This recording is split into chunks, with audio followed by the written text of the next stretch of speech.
Today is Monday, June 21, 2004. This is a meeting of the Franklin County Board of Commissioners. That was Saturday night? Yeah, Friday. It was very, very nice. I'm glad you were able to go. Pardon? I said, I'm glad you were able to go. That was in your book. Did you want to keep it for Yeah. a reason? Mm-hmm. Well, yeah, the grand Yeah. opening of the new Where would plant. you like me to buy Just it? leave it. Yeah, it was all right. Just to leave it. That's why I Oh, didn't okay. tear it out. Okay. Yeah, the grand opening of the Coliseum, new convention center, didn't they, on Saturday? On Saturday, but I have a 50th wedding anniversary to go to, so I didn't even consider that. Otherwise, I probably would have. Big turnout, I have no interest in going. 700? What are you looking for? I That- move for approval that of the deal that agenda. I'll lay it on top of your book. I'll second the motion. All in favor? Aye. Go ahead and take Susan. I'll make another one. No, it's here. There you go, Matt.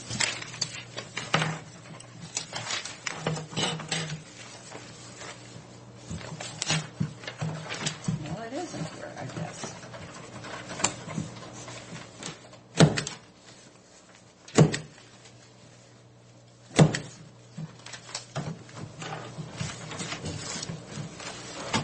Well, do we have copies of this that we can give? I can. We can make copies of it right quickly, Your Honor. Oh, the vending machines. Remember we talked about the vending machine? Yes. And I spoke with Zona, and she said she had no problem putting them down there, you know, that they have a pop machine in that area, and it would probably get a lot of use. But I wondered if anybody researched this outfit to see how much they Yeah, give to the... you need to talk to Bridget Okay. because let me ask her to come in.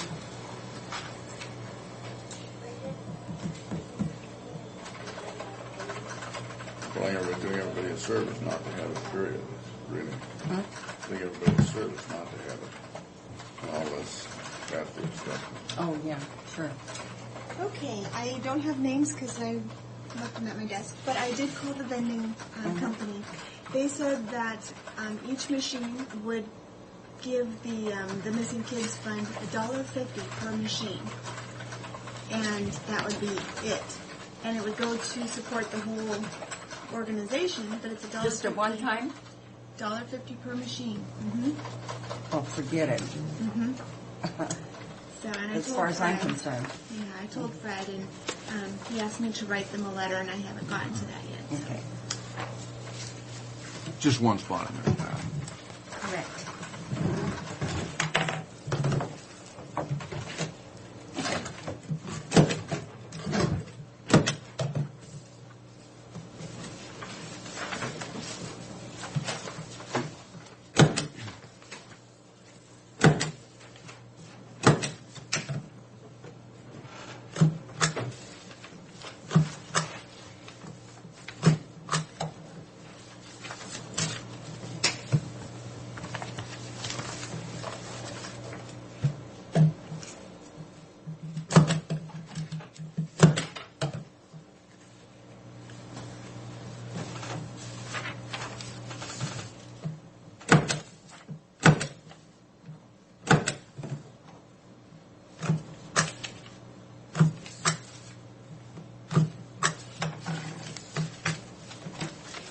Fred called this morning to verify whether you were going or not.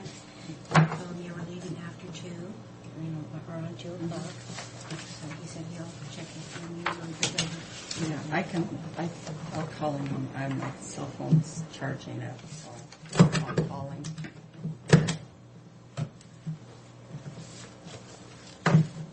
On his cell phone.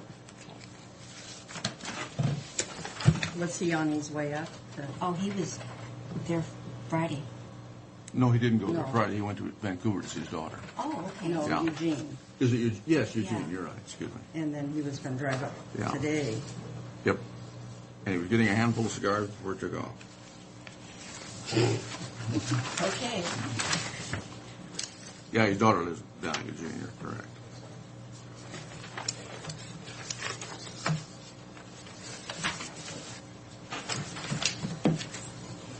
that's why we couldn't ride with him. But we'll ride home with him. No, we won't either. And you'll Let's ride see with Scott. Sue's driving. I need a motion on that, please. I move for payment of vouchers for current expense and track operations as listed. Second. All in favor? Aye.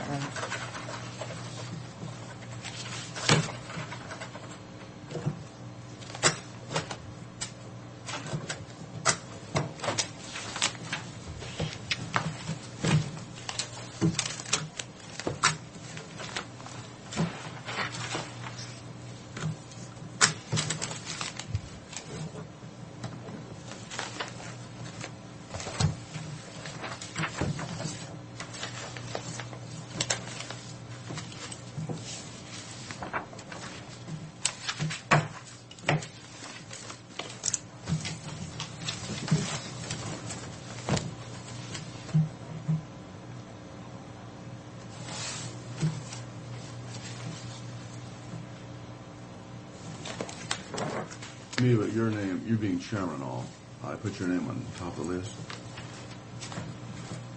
For what? I have one more, sir.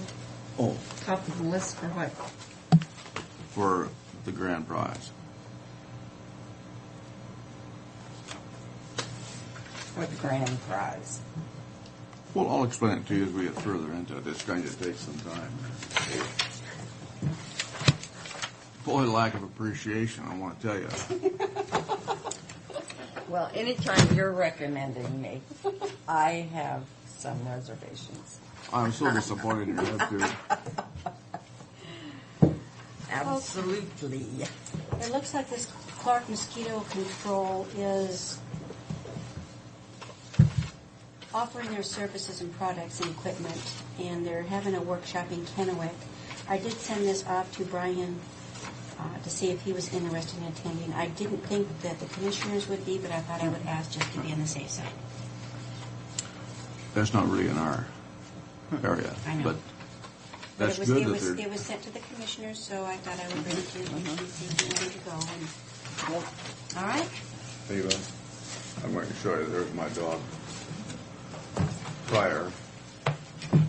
Oh, now you're claiming your dog. What's wrong with him? What's wrong with it? Here's what's wrong with it. Honestly, how many puppies? 10. Whose dog? Actually, she belongs to my hired man's uncle, and she's adopted my wife, so she ended up at our place. Give you an idea of the size of him. And you know what? You want to know how fickle he is? Isn't that? He said I Look was at how the top of cute the it list, and now he put you at the top of the list. So Well, I said you were very near. I said you no, were you very... told me I would have first My choice. word, that poor dog. I've never seen a dog like that.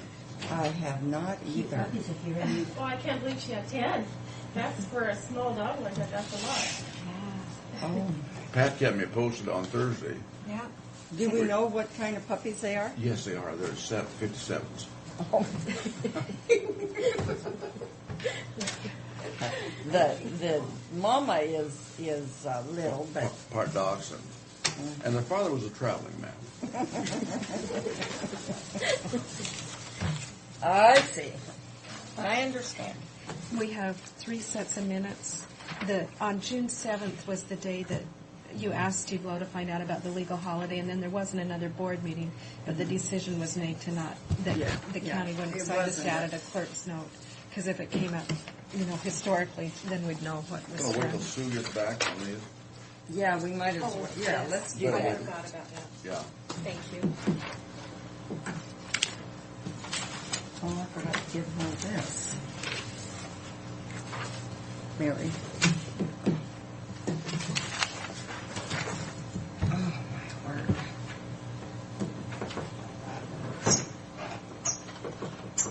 Yeah, that's quite a chronology on that thing.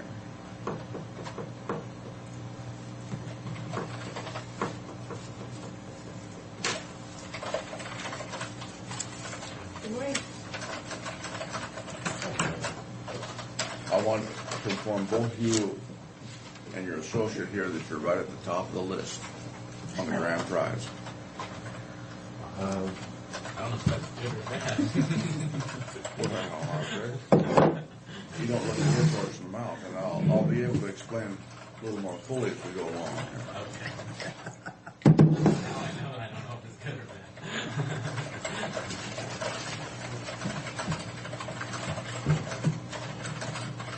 Your little girl doesn't have a puppy, does she? Oh, yes, she does. What kind of He's puppy? got 10 to get rid of. You got 10 to get rid of. She doesn't have a puppy. She has a chocolate lab. She's a full-grown dog. She doesn't have a puppy. No, he's still a puppy at heart. Poor little That kid. isn't the little girl's dog. No. It's your dog for hunting. That's right. I know. If you ask her, that's her dog. Well, she Yeah. needs to have a one of her One own. of her own. That's right. And Greg's, Well, I think that, she could have that dog and she can come visit it at your house anytime. As long as it stays at your house. it's not the same. It's just not the same. It's a couple of hard-hearted dads, I want to tell you now. Greg doesn't have a dog. We're gonna get a dog in about 2 years, and she's about 3. Here, now this little dog. Now, let me show you something real quickly here. I'll give you an idea. I didn't think Before you start, 2 years yet. I'll give you an idea. Pay more attention when I'm talking to you, guys. Don't show these to my wife. I'll give you money if you don't show these to my wife. I am going to be down to the Conservation District this afternoon, so They're closed today. I'll be there tomorrow, too. Is this a Heinz 57? She's a purebred 57. Purebred 57. Here was before she gave birth. Holy Oh, poor dog. think she was on comfy? Isn't that? I'm shocked that she lived through it. 10 of them, huh? 10 of them. They all lived and everything's going And good? they're all, this morning they all seemed vigorous and they all had a little milk in it. When did she give birth? Last Thursday, she said. She's kind of short on spigots. So they have to share. Oh my goodness. That is something. But I want you to know you guys are right at the top of the list. I'm going to talk for children so that they'll have a fair involvement in it. Appreciate that. Your Jack Russell needs a play date. My Jack Russell is just fine.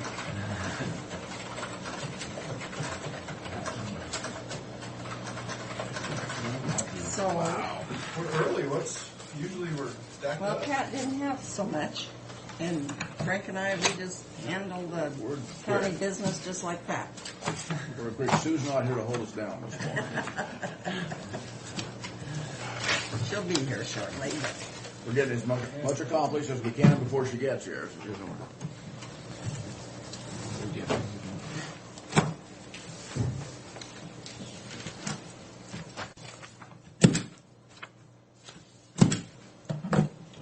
You guys going to the summer convention in Tacoma? are you going?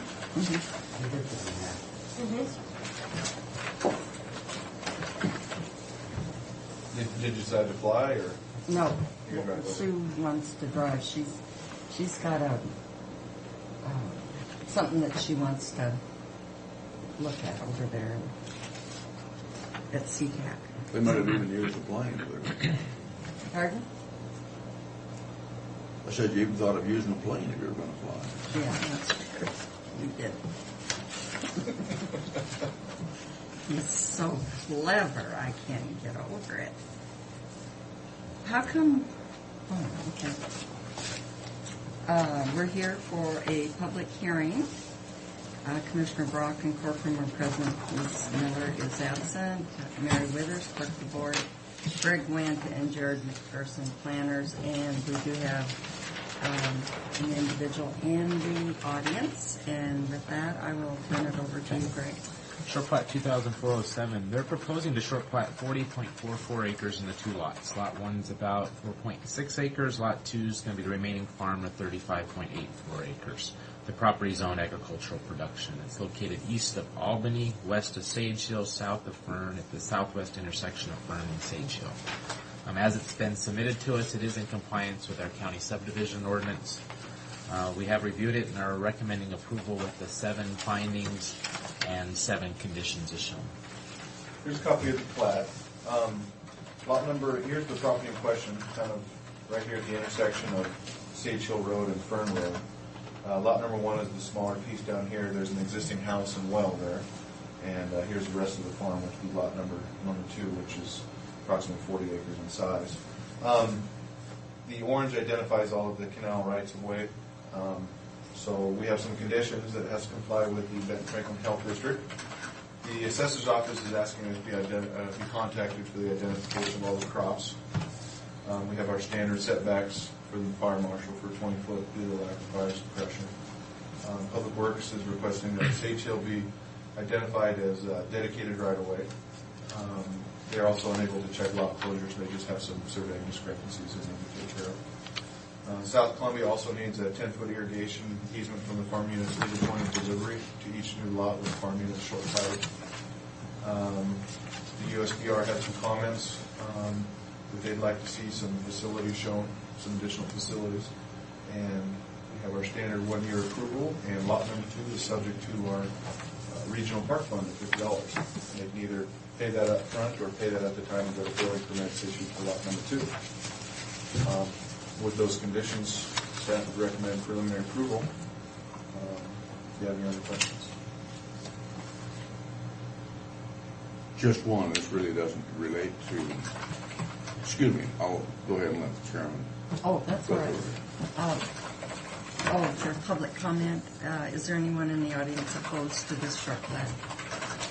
Is there anyone in the audience opposed? And for the third and final time, is anyone in the audience opposed to this short plan? Is there anyone in the audience in favor of this short plan? Would you like to state your name and make Mary a Mathis. All right, and there's no one else in the audience, so we'll close the public comment and ask the commissioner. Yeah, this is not necessarily relating to this. The health department still requires that perk test before we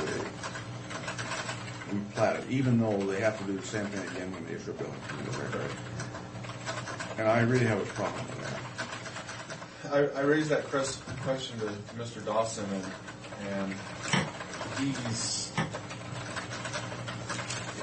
convinced me that it's a totally separate situation. The first perk test is to make sure that there's enough acreage there to serve a septic system. And then the next test, when a site-specific home comes in, depending on the number of bedrooms, that's when they do that test to determine how many drain lines they need to have, the size of the tank, based on the size of the house. It's just But that wouldn't, I mean, they should tell that from the first perk test. My understanding is the first one isn't as in-depth. It's just it's an a double initial charge. Mm-hmm. It's a double charge on that thing, and it just irks me that people have to do that. Now, is that And we hear that. on lot 1? No, that's That'll well, be they on- have to do it for lot 1 to make sure that the existing system will accommodate on that lot. But lot 2, they don't have to do anything, do they? They have to do a perk test on lot 2 for the short plat. That's crazy. That's one of those crazy, things too. that's kind of out of our control. I know it is, but it's crazy that we have to keep doing it. These people are having to pay for that, and that is wrong. Both are wrong. The perk test on lot 2, for what purpose? We're not building anything on that lot. Are we going to... And we agree here. That's There's no well. Well, there's no point in it. yeah. I think But it's a health there's department gonna be requirement, 3 and it's here. wrong that we have to comply with that. Huh. I had to install initially all new septic system on lot 1 Yeah. on that How long ago? just about a month ago. Oh, well. Yeah, that's part of the review of the. Part of it because it was too close to the well and whatnot. So. Okay. But they may never build, but they're still going to have to come back. Whoever, say that you sell this to somebody or you decide to Lot build two. a new home on lot number 2, you'll have to go back and do the perk test. In my future, I'd never see it happening. But at that point, that's what would be required. Either you or a future buyer Okay. at the time of building permit. Yeah.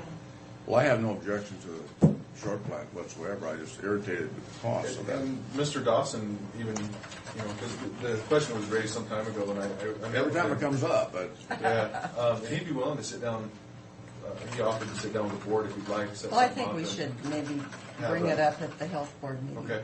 Yeah, this, it should come up. This is- But, you know, we forget to do those things. Yeah, we do, and it should be on the agenda. Would you like him to come in and give his, I'm not doing him justice by any means, have him come in and give a chance Well- to, okay. Maybe we get him on the. He can explain it at the health At the board, health board. see if it makes sense. Does he go to most of those meetings? Oh, yes, Okay.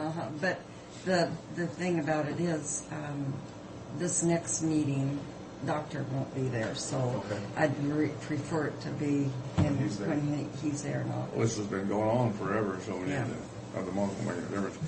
I move we grant preliminary approval of short plat 2004-07, subject to 7 findings of fact and 7 conditions of approval. I second the motion. All in favor? Aye. Aye.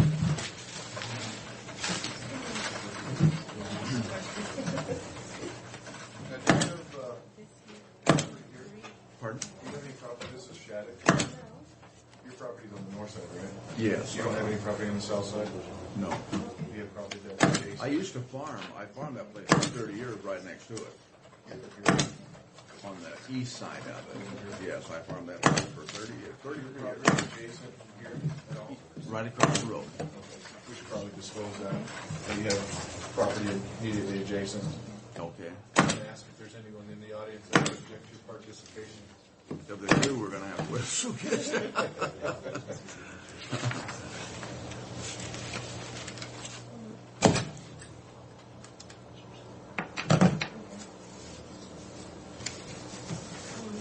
No, I tried to buy that place right next to it many times.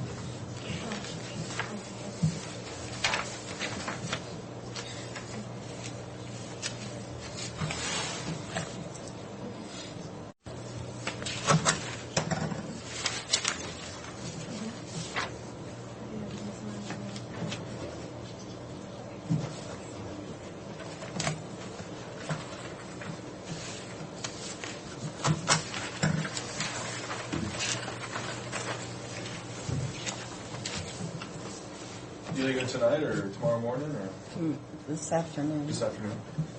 Because I got the CPO, and then she's got a meeting on this board that she's appointed to Tuesday, and then she'll come down after the meeting.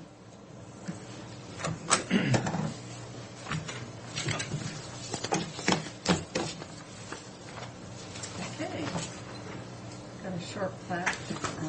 Is it a preliminary approval? Yeah. Okay. Shattuck? Shattuck, I think is how. Shattuck? She teaches agriculture. Okay, we have a public hearing on a short plat for Jim Shattuck. Commissioner Corcoran, Brock, and Mary Withers, clerk of the board, Greg Wendt, and Jared McPherson is present, planners, and with that, we will Okay, short plat. hear the recommendations. 2004-08. The applicants propose a short plat, 125 acres in the 2 lots. Lot 1's approximately 118.89 acres in size, and Lot 2 will be 6.09 acres. Property zone agricultural production. It's located east of Taylor Flats Road, west of Dayton Road, south of Birch, and north of Caldo Road. As it's being submitted, it is in compliance with our county subdivision ordinance. After review by the agencies, we are recommending approval with the 7 findings and 8 conditions. Here's a copy of the plat submitted by the applicant. This is Birch Road, and I believe, Mr. Brock, your property is directly across the road. My house is right. Directly, your house is located here approximately. Here's the outline of the property in question, the entire property. There's an existing house here, and they're looking to bring some farm family on the property and take a piece off down here in this location here. The size of this property is approximately 120 acres, and this is approximately 6 acres here. The orange identifies some irrigation facilities, easements. The blue identifies right-of-way, and then this blue identifies an access easement from the county road to access lot number 2. We have some conditions that obviously must comply with the Benton Franklin Health Department. The GIS and assessor need to have the net and gross acreage for each lot identified.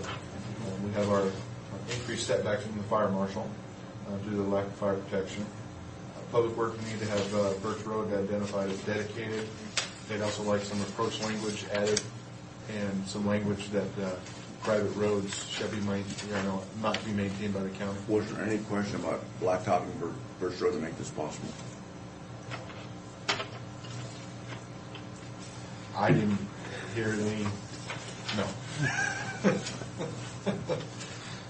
Public Works would also like to take the proposed 20-foot access easement and make it 25 foot. Due to the terrain and in order to accommodate a potential 20-foot wide fire apparatus road. So on paper, they'd like to see it go from 20 to 25, but right, just to accommodate a 20-foot road in case Who wants to see this? Public Works. It's tough to build a 20-foot gravel road within A 20-foot a easement. 20-foot They area. have the, but the applicant's working with the fire marshal right now with the existing road requirements because there is an existing driveway down to this house here. But they've had the existing driveway for 50 years. Right. And I believe, actually, Greg, you probably. Yeah, what was kind of surprising is they didn't survey the actual road. They just went and put the easement down the edge of the property line. And Bob has gone and met with Mr. Shattuck, and they've gone out and they've talked, and the actual on the ground road comes down and cuts through this gentleman's property right through here. Comes That back. gentleman is a lady. Yeah. Okay. And they've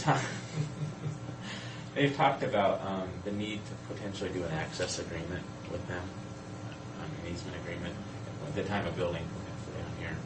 But it doesn't seem like it's something that they're going to have trouble working out. And I think the end So result was Bob's been working with them. that this is, from this point to this point, is pretty much a decent road, and Bob's not going to have too much to say about that. He is going to want some improvements from this point to this point. Correct. Nothing has been done on that. Right. The front portion of it, been there and they've got gravel on it the whole bit. And Bob is the one that can deviate from the fire apparatus road requirements from 20 feet 4 inches to whatever he feels is adequate. So, being this has been here 40 plus years, you said, Oh, yeah. he felt that it was a pretty adequate road. It's just that from this point to this point, it's going to need some improvement for that new structure.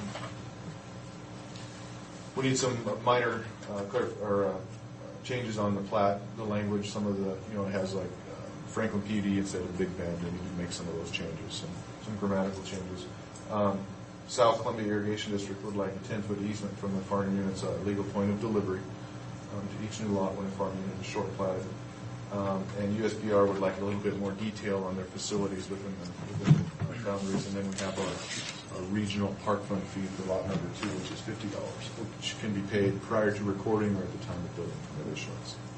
And they're all right with the 25-foot easement on that. Shaddocks. I haven't talked to him about that. Yeah. I have, we're talking about a 20-foot road that's never going to be there. We're talking about a 20-foot easement. I can see no point in that, period, because we're just, the 12-foot, I didn't have trouble with 12. I think on some of these, we should have, we have to have a space, we should have drive outs. If you have a drive out where there's enough space to come out and wait for another vehicle. In other words, if the main one's coming in, there's something on the road, they have a drive out, and you don't have to go all around. And Bob and I talked about that a little bit, and he thinks that's not a bad idea. We talked about amending the ordinance and doing those sorts of things. He personally would like to see it done on a case-by-case basis with his interpretation on that. His fear is that that might be applicable or good in one instance, but might not be so great in another instance. And I would agree with that. I would agree with that. He had a fear of putting it that specific in writing when he has the flexibility to make those recommendations. Because he says, when you do it for one, everybody else is going to want to do it. It just depends on the situation. But Exactly. you have to have some latitude, and I think that's common sense. Yep. That you can look at it in some things. It's not applicable to every spot. Right. And where that road has been there for 50 years, if you look at the map here, the first little jog, it's been from here to here for 50 years. Down here, this part here has been there for 17, 18 years. But, it's not that that's a big issue. It's been there a long time. Right. And you know, and with the way it's worded with the fire marshal having the ability to deviate from those standards, I think it's good to have it that way, especially if you have a good man in there that has, or a woman that has the common sense to make sure that things are done appropriately. Okay, there's no one in the audience, so I'll dispense with the public comment, and I guess we've got our answers, the questions answered. Did you want to amend the recommendation from that 25, or are they opposed to it? They must not be, or they'd be here, wouldn't they? They had an opportunity to come. They did not know that we were going to ask that the easement be shown as 25 feet. That's just an easement. That's not an on the ground It's on the driveway. That's just showing the area where the driveway is going to be. It won't affect them on the ground, but I mean, we can, if you want to, If you want to amend it, we can certainly amend it. Well, I think Mr. Croft had a question. So Well, I do on don't- that 20 foot, I think it's too big, a 25 foot I think it's too big. To have a requirement, why you don't have it for them, especially in this situation with the road established on that. I'm just looking to see where that, It's under conditions of approval number 4. Under Public Works, it's the third condition. 4C. okay. We can strike all of 4C. If you'd like. We just strike that portion of 4C. We'll just take all of it out and leave what they're showing as being adequate. To which Just strike all of 4C, we'll do the same thing. Okay. I can run down and make the change on this real quick. Do you want to, should we preprint the resolution number on there? If you'd like? It'd be 307. 2004 3.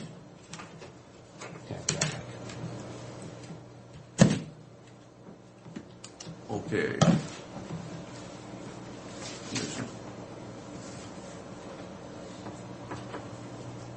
I move, did you want a motion? I move for, that we grant preliminary approval of short plat 2004, subject to the 7 findings of fact, and the 8 conditions of approval, with the exception on conditions of approval number 4, strike C totally. I'll second the motion. All in favor? Aye. Aye. Okay. Done. When are you leaving? Tomorrow. I'm hoping to, I made a mistake when we went up to Silverdale. On for a long time. So, let you look it over, and then we've got extra copies for any of the others if you. Morning. Well, here was the alternative maps they're giving out. That would help Okay. on what those meetings were about.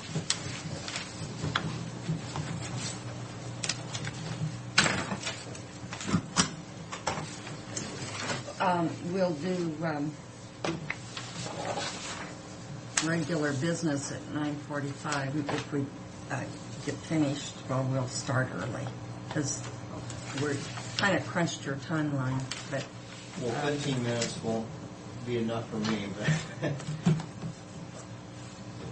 is 10:15 as much time as I can go till, or? that's all we have because we've got other people coming in.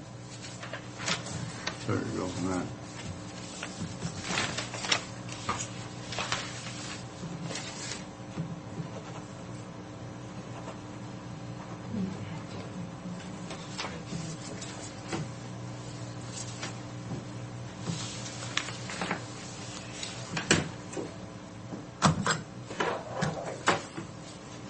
My neighbor's thinking about getting a dog. I'll pass the information along.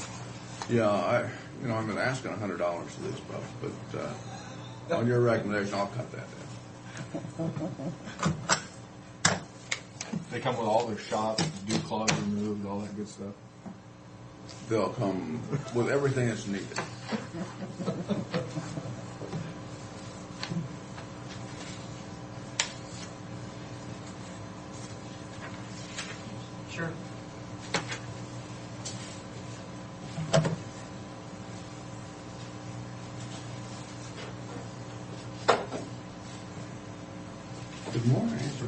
how are you this morning?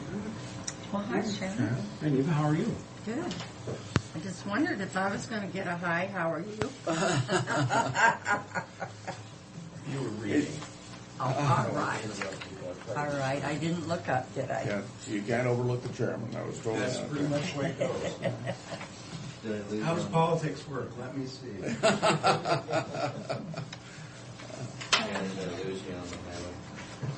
Oh, no, I was a second behind I you. realized it's coming down Willis Street. It's easiest way. Anytime we get skidded to a meeting out there, I'd say.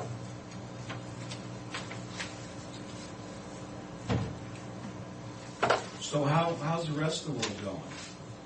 Any hot issues out there we don't know about? How do you guys feel about the Columbia River Initiative? You want to give up your water for the people downstream? Oh, I was just checking. Isn't that something? We're still working on the Guama. Yeah, I'd like to talk to a person about that sometime. I think there's a couple things that we can kind of look out for. We're looking into different things other than nitrates. Yeah, I know. Those are the other things I'd like to talk about. Yeah. Do you have some problems with that? No, I just think there's some things you really need to be aware of as you go through that process of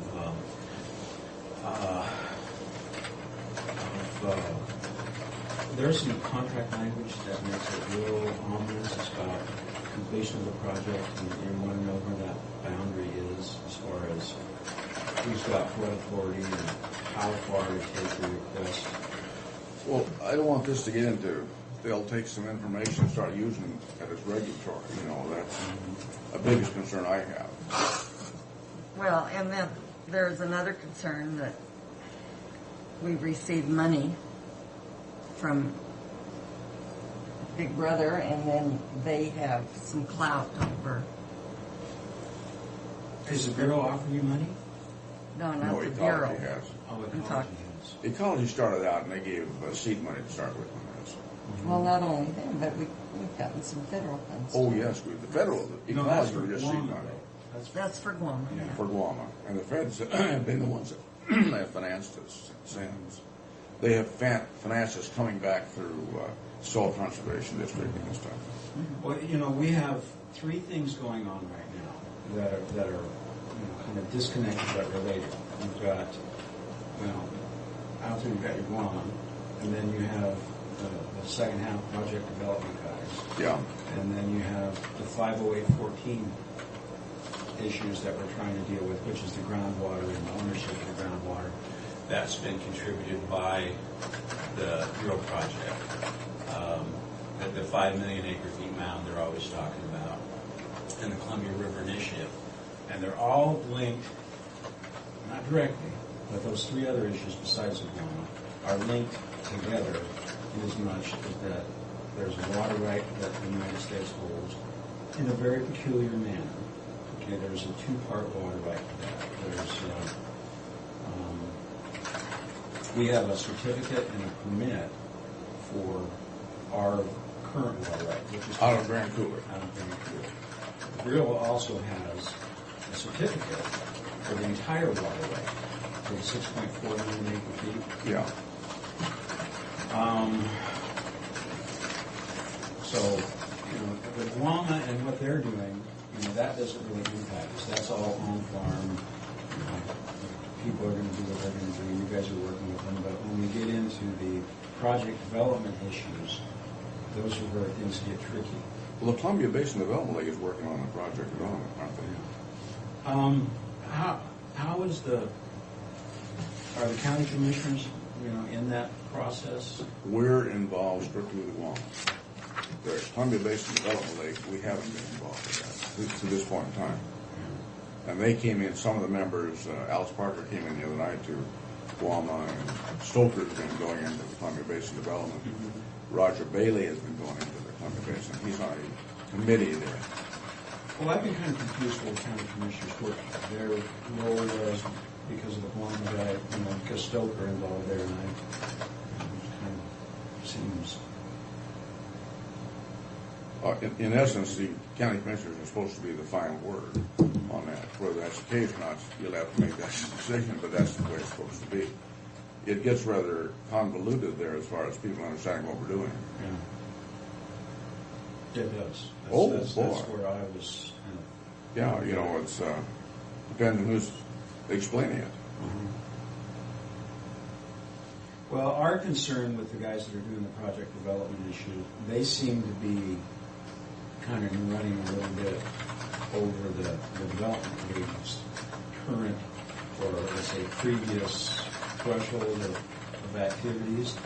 And personally, I have some concern that they get into, well, this isn't feasible to do, and then they get this politically too far, and it could kind of create a huge stumbling block for future development in 15 years. I know those guys in Odessa need water desperately. Oh, those wells up there, the Odessa subaquifer they've got a committee now, they want to study, and they want to determine whether the database is sufficient that they have. Now, they've got 70 wells that they have. There are more wells in that area, but maybe several hundred, but there are only about 70 they've been checking for 20 years. And I've seen that data, and it's not that good data. I mean, they've got gaps in it. Now, this is what we're trying to set up a subcommittee, and I'm supposed to get a couple of members from down here, of someone that would want to be on that. He's looking at you, Shannon. No, I'm not a well guy. I'm a surface water. Well, I knew that, but they all tie together, see, and that's. But these guys down here that are on wells should have some interest in that.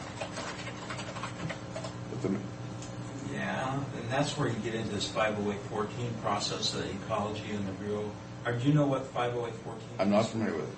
Okay, well, it was in the east half of the project below, right about Adams County line in Franklin County. There's a tremendous groundwater mound in there. And then back in the 80s, the USGS came in and did a study. You're talking about the Pasco Aquifer now?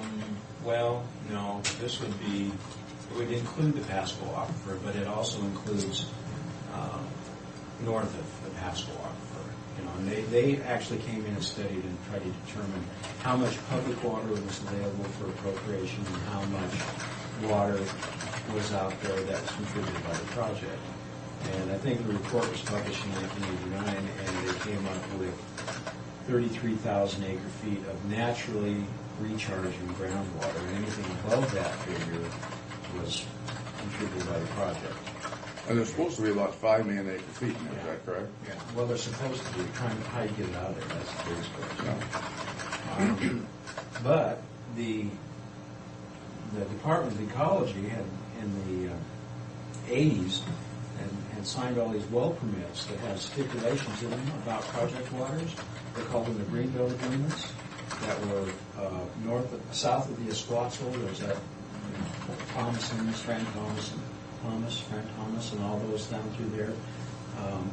They're all conditioned on the outcome of this 50814 process. All those wells in there. There's not a certificate issued on those wells. There's permits, but no, they're not permanent water right yet. Well, the railroad had a lot of that ground, and people, didn't they put those wells in? Actually, I think the railroad pretty much sold their stuff. They have now. But when those wells went in, they hadn't. Could be. Uh-huh. I wasn't real involved in that process back in the 80s, but I know that Lynn Price, I guess is that his name? Lynn Hall? Lynn Hall. Lynn Hall. Lynn Hall works for the Guama. Yeah, but he used to work for the railroad. Well, yeah, he used to work for Glacier Park. Mm-hmm. And now he's working for Guama. But Lynn has got a tremendous knowledge on what the story is on that. Yeah, he knows a lot more about American, but they did. Thank you for this. Anyway, the railroad history. developed a lot of that probably, and Yeah. there was a lot of private landowners that developed it. They're all conditioned waterways, no certificates yet. That I They've wasn't- already gone past the what normally would be the certificate date after they beneficial use. I wasn't aware of this. Stu? Morning, Tim. Got a doctor's appointment. Matt? Okay.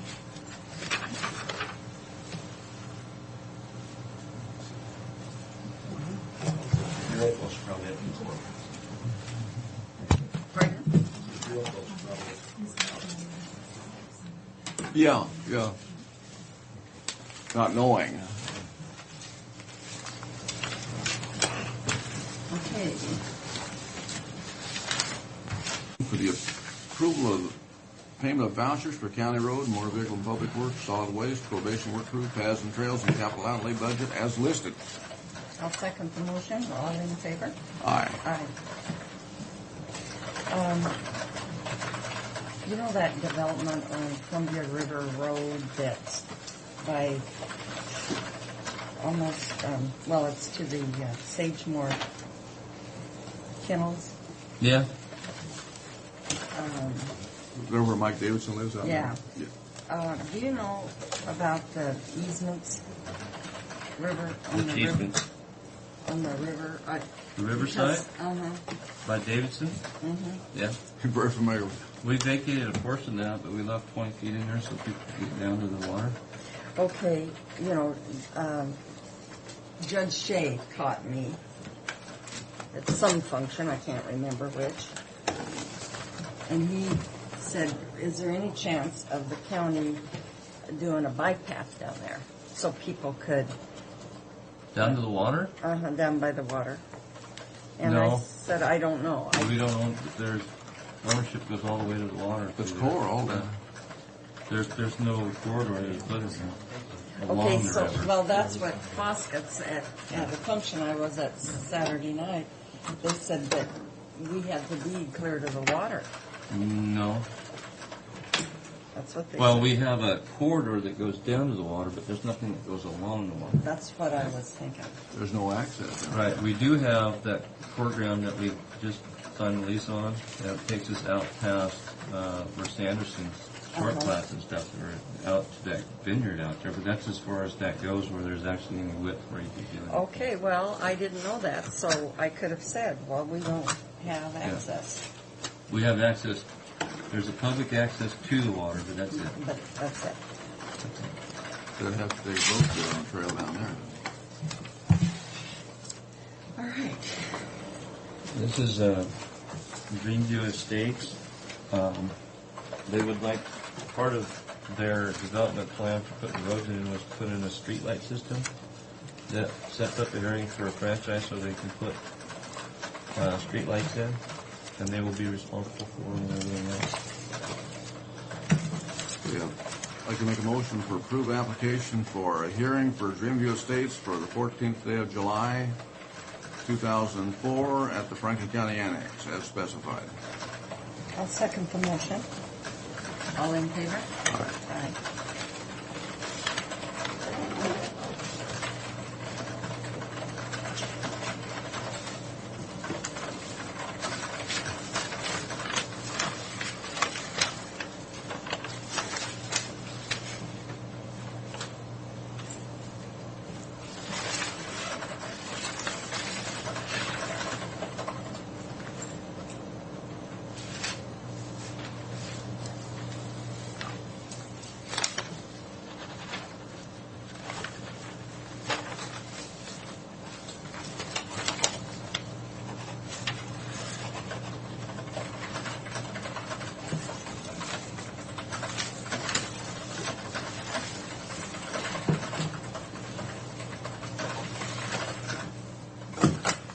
This next one is City Council's requested us to do about $72,000 worth of chip seal on Court Street and Oregon Ave, or Railroad Ave. And we're set up to do it, so we just need your approval to do work for the City Council. Run that by me again, Tim. The past 5-6 years, we've been doing chip seal for the City of Pasco on an interlocal agreement. This is just the process we go to have you approved for us to do work for them. Our policy requires that the commissioners approve any work that we do for other agencies. And you've estimated the cost. Yeah, they want to do Court Street, Railroad Avenue, and some skip patching. They want us to do that for them. Yeah. It's cheaper for us to do it than contract it out. So, and they're happy with what we do for them. So.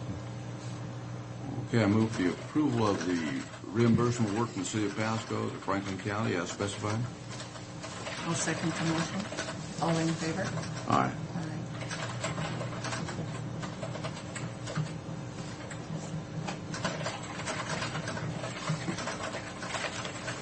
Just one copy, understand? Yeah, that's all I had.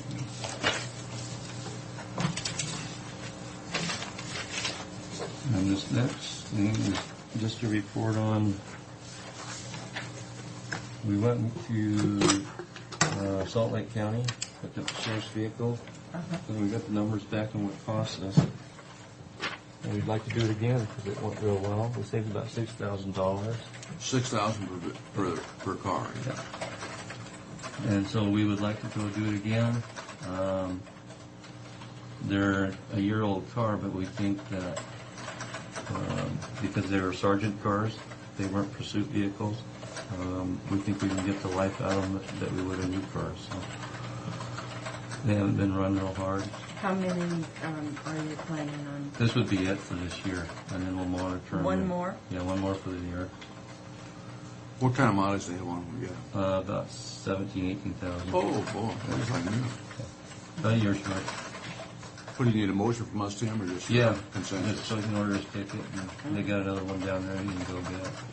Okay, we don't have... So just a consensus. You have consensus? It's already it's already on our plan to purchase. It's just a matter of how we do it. We have consensus from us. Yes. Okay. That's for your information. Okay. Any other business? That's it. You got your history thing? Yes. Yeah. And I have Pat here. make some copies for people in the audience. Have you got extra copies, Tim? No, I'll give you. You want to hand them out to people in the I think audience? there's several copies there, Sharon. Yeah. Could I have the signature book? The blue signature book?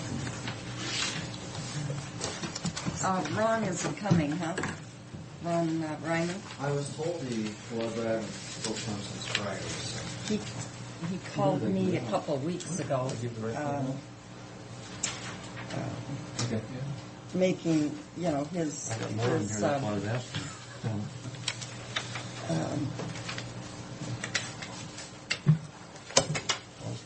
Opinion known, and I said, that was fine. That Talking to Sunil Apple management, they were right up the letter. Okay, Jeff, the clerk would like.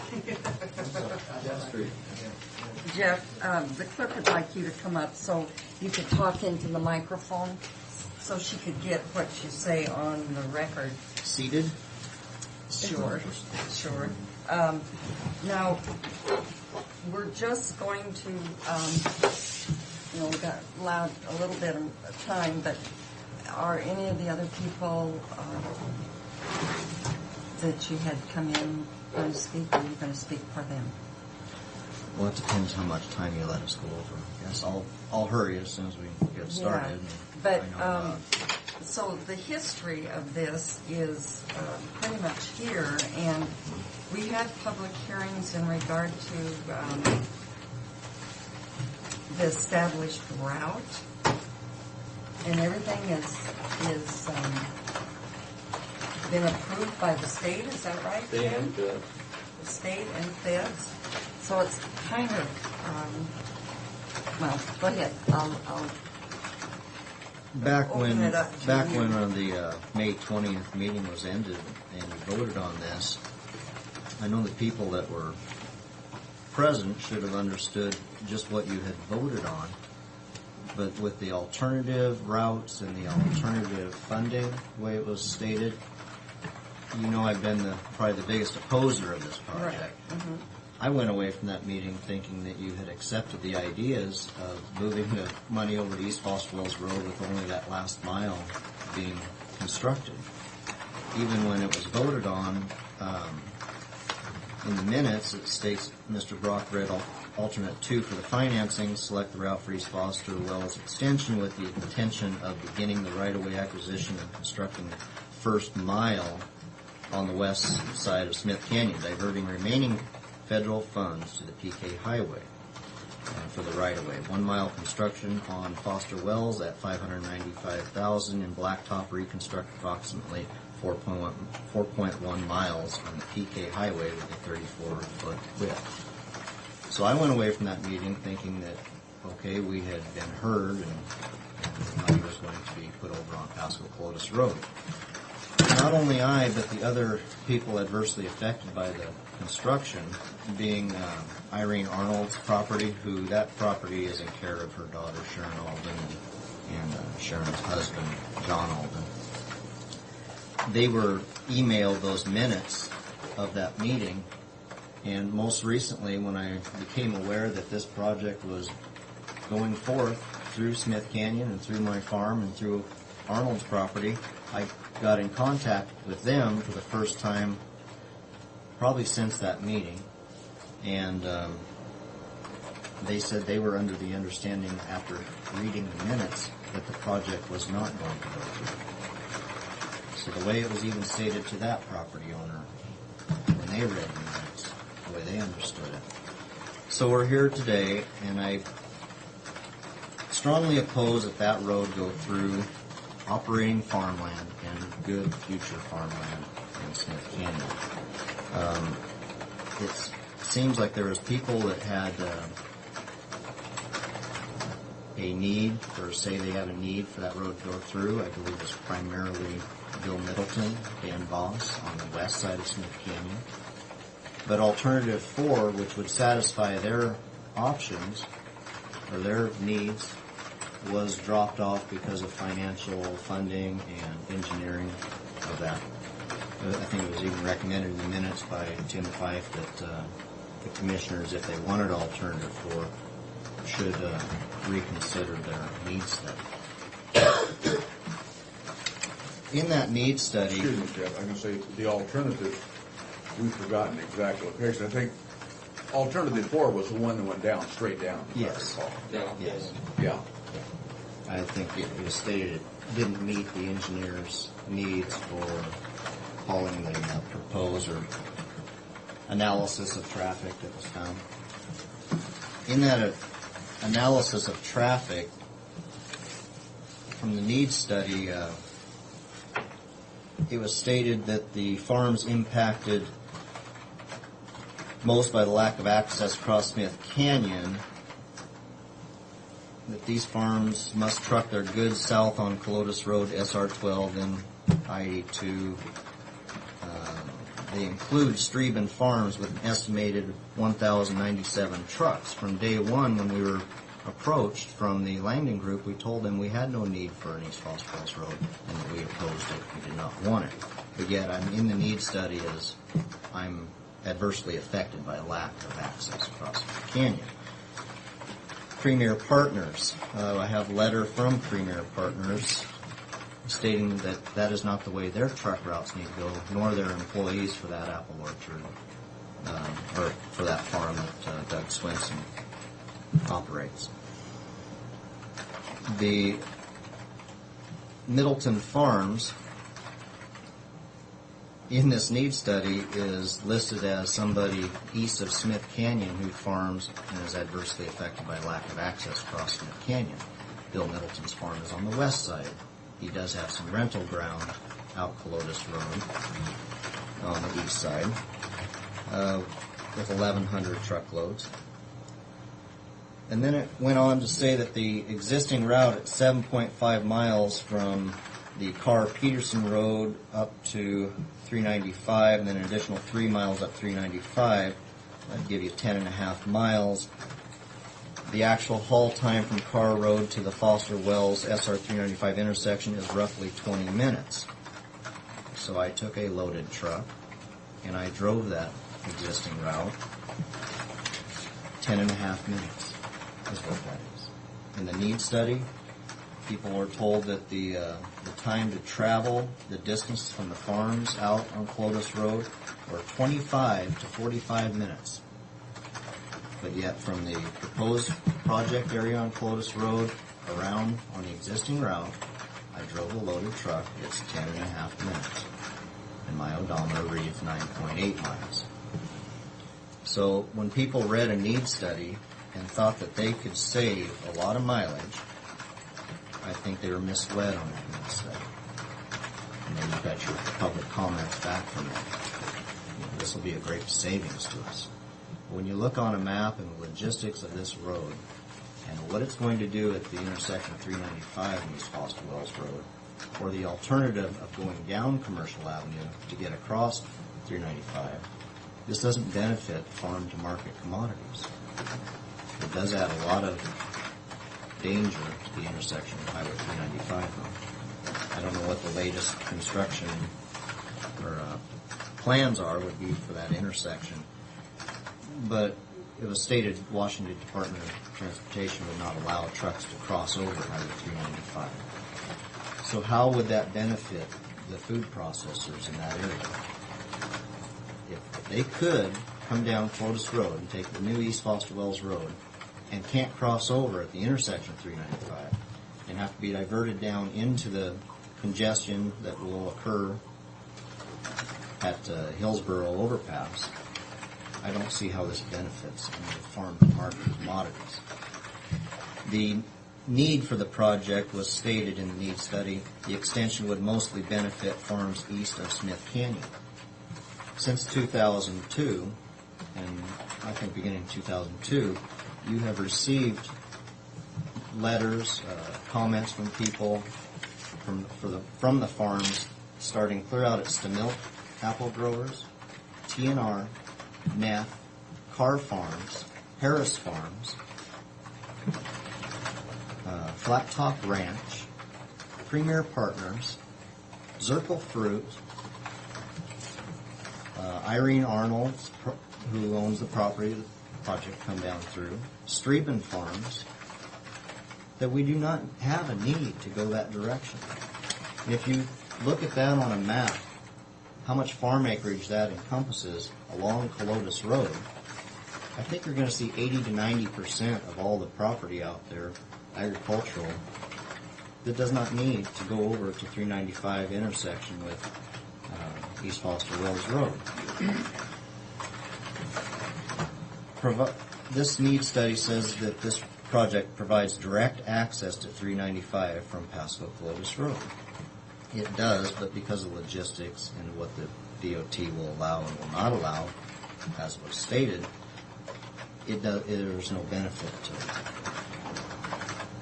Haul time and distance. Trucks heading for Simplot, Reese's Fine Foods, Twin City Foods, and Lamb Weston have direct access to the East Foster Wells Road intersection with 395. Access to it, but not across it. Back in early 2002, I believe it was, I talked to safety officers and people in charge of trucking for all of those people listed on here.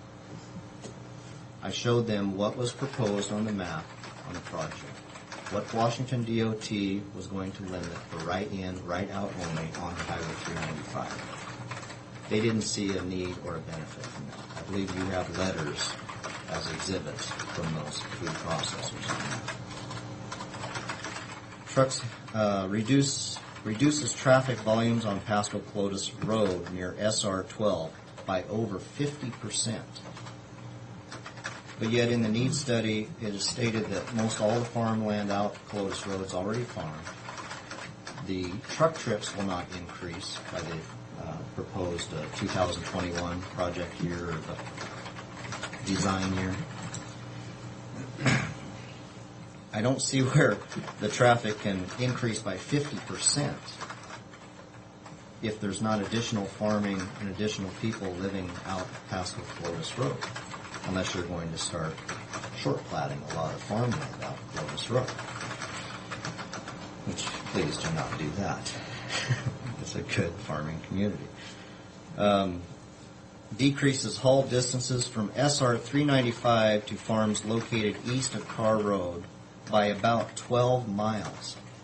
What reduces the mileage by 12 miles?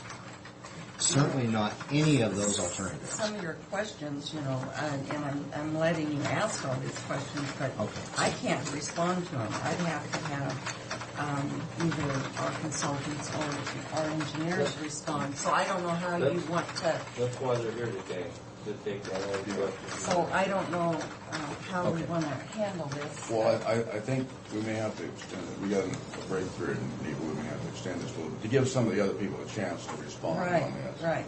I'll try to. Because our next appointment at 10:15 Mr. is Smith, here, right. but then at 10:30 we have a break, Okay. so we could, Excuse you me. know, reconvene this. I could reschedule commissioners if it's a problem, if you want to do this, I can just come back later. Can you I'm pretty flexible. give us another 15 minutes, Rick? Oh, yeah, sure.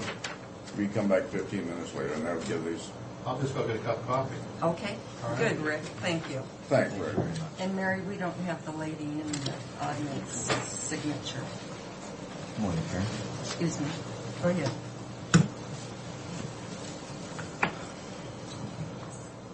Emergency vehicle access. I've talked to our fire chief for District 3 out there on Colotus Road and showed him these two maps and asked how that would benefit the firefighting that they do from that station. And he did not see a benefit with that road, but I believe he did talk with Tim. Yeah, he did indicate that to me, but that's. Okay. All right. He never indicated that to me, so he didn't say that it was needed either. He wasn't aware of it. No, but he knew. I met with him. Okay. The other guy was the one involved in the process, the fire. Yeah, the last fire chief. Okay.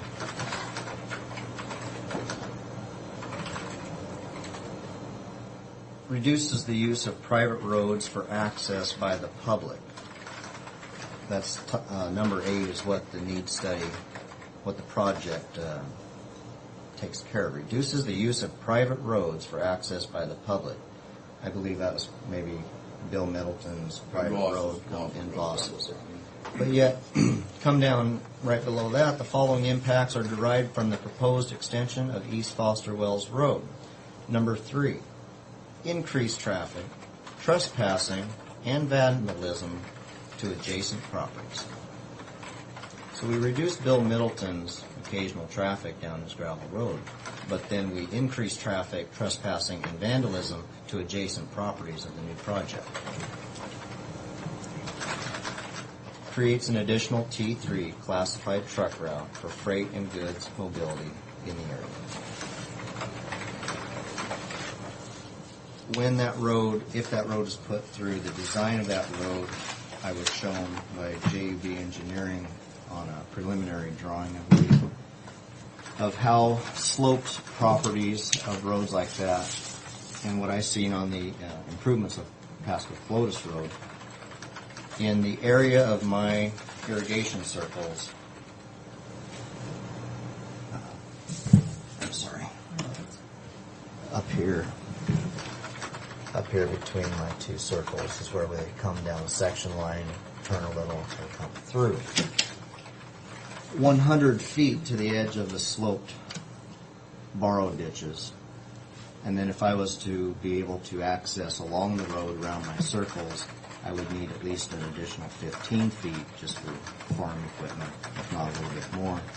Easily, it would take 125 to 150 foot area through those two circles just to have a road through.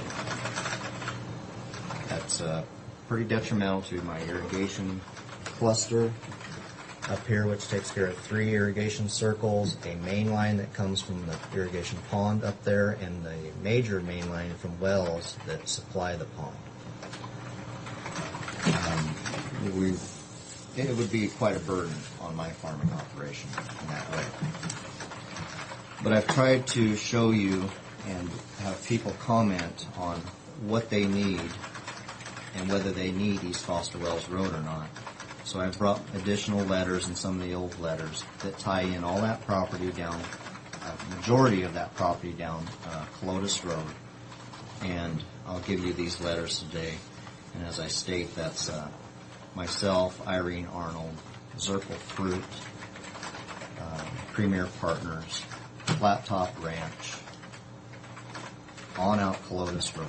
There are some farms that I did not hear back from. If you were to map these, I think you would see a large majority of the farming community has stated they don't have a need for that road. If they do, I've heard from Rogers, Larry Rogers, well, it would be the sweet corn or the processors hauling their commodities.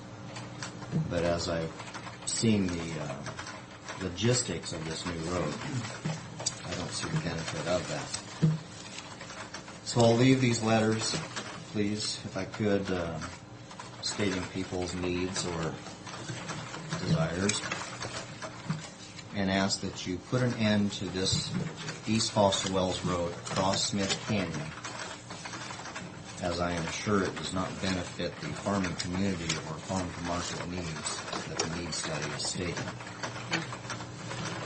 I'll let somebody else. Did you have a comment? Would you come up to the microphone so it'll... We could have set a mic up. I guess we could, but it's more... That's fine. That's fine. I'm Monty Kelsey with Stemelt Management. I manage the ranch out there on Colotus Highway. And through a lot of period of the year, being January through March, there's 200 to 250 people that are employed on that ranch. From about the middle of May through the middle of July, that's cherry harvest and apple thinning time, we have 200 to 500 people employed there. And then our apple harvest is from usually the end of August until the first week of November. Usually employing up to 300 people that drive out on Colotus Highway and back into the Tri-Cities every single day. Our truck traffic, 95% of the fruit that's picked is sent to Wenatchee. And I would be opposed to another route for the simple reason of all the employees that work out there, I don't think would use that road to get back to the Tri-Cities. It's a perfect, there's no obstructions coming back into the Tri-Cities on Colotus. With your route going out, I'd have to see the road to, I don't know exactly the route that the road would take. But I can tell you for a... Can you point that out to him, Tim? The one that we selected? Yeah.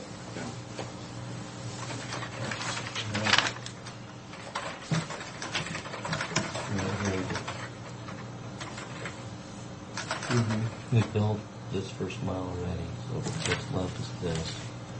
We're building on a PK all the way to...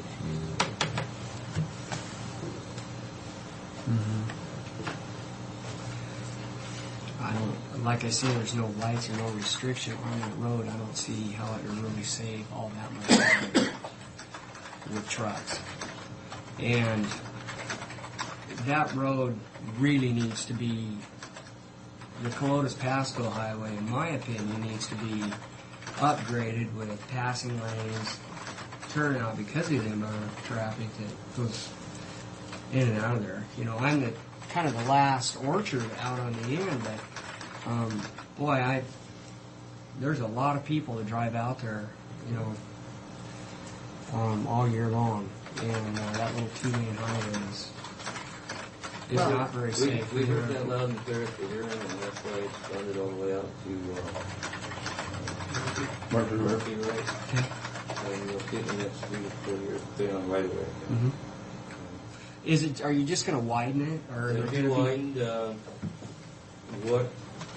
We can certainly get with you in the front, or you think the left turn process and channelization would be good. We can work on that. See if we have anything in here.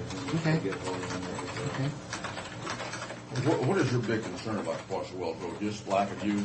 Yeah. Yeah, I just don't, for the money, I think you should put it into the Pasco Colotus Highway instead of... And you see that the 395 access is a problem. Is that... Yeah. So it's gonna be right in and right out, as far as where we're going now. I mean, ultimately, there's going to be an interchange there. Yeah. There's not a long time. What are we looking at, How long does it take to get the one you got? 20 years? Yeah. And that's, Well, do they limit you how often you can put an interchange on? Yeah, they do, but the Hillsborough was designed so that, with that in mind, and that would be where the next interchange is going to be. Okay, thank you. Okay, you're welcome. Shannon, did you have, Well, yeah, I'll talk for a minute here. One of the things I'd like to kind of explain is that, I'll sit down. we'll allow you to. Thank you.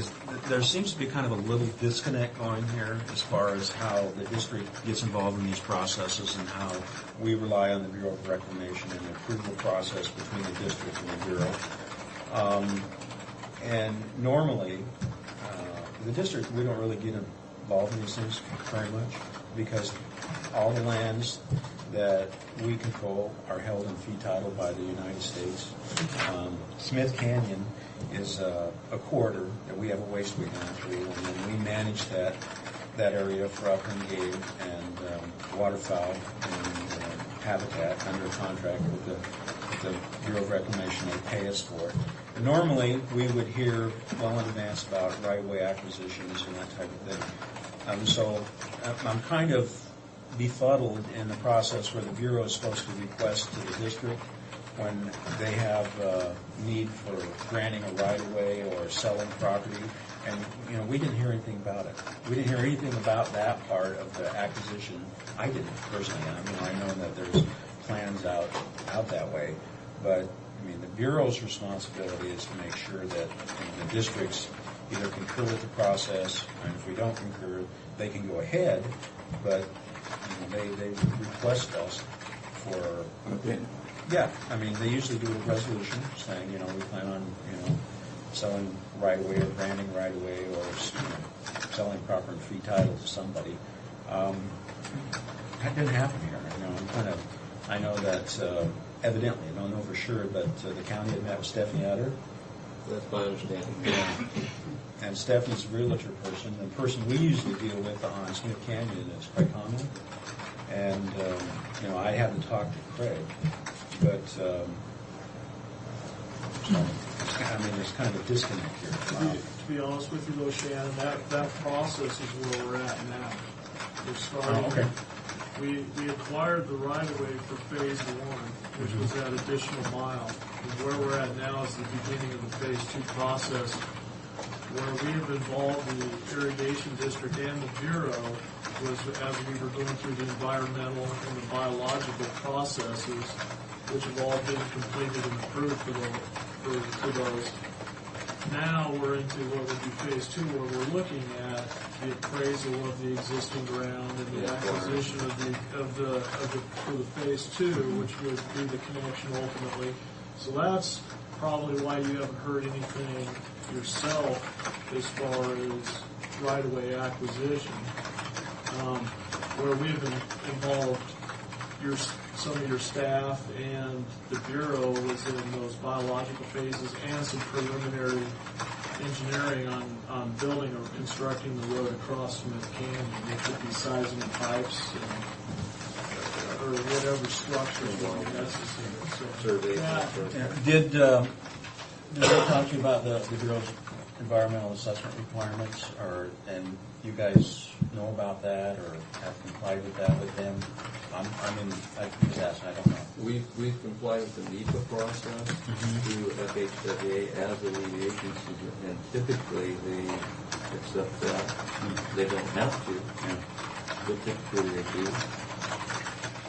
Well, at our last board meeting, the Bureau came with a map, and they indicated that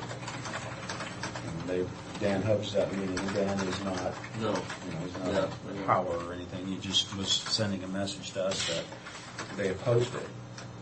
And our board took the same position, just for the fact that we manage that area and spend a lot of time and effort out there. And does your board have strong feelings on this?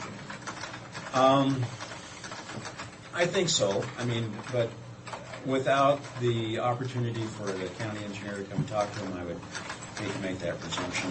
You know, they just heard one side of it at that point, directed me to do what I did. I sent a letter to the county commissioners, and Tim got a copy of that. I sent a letter to the Bureau, and I copied you guys, so.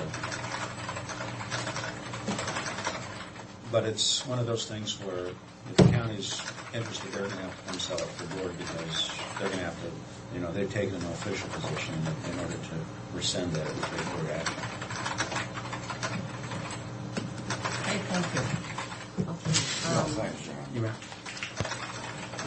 Did anyone else want to speak before I turn it over to the engineer and our consultants?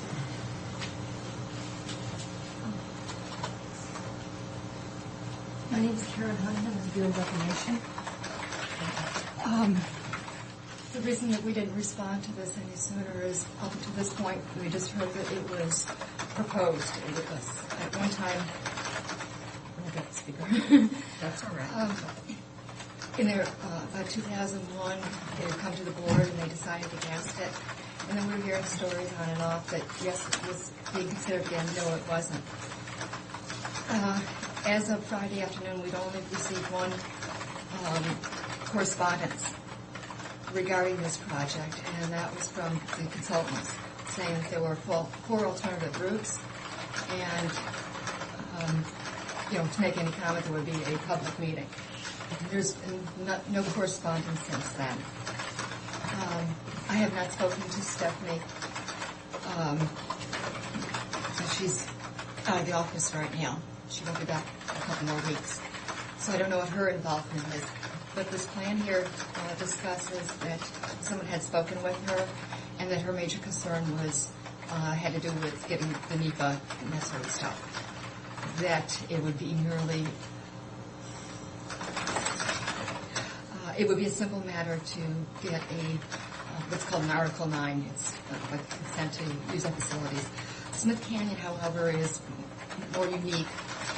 It's a corridor that has been jointly managed by Reclamation and the district for many years. They've done a lot of wildlife habitat enhancement.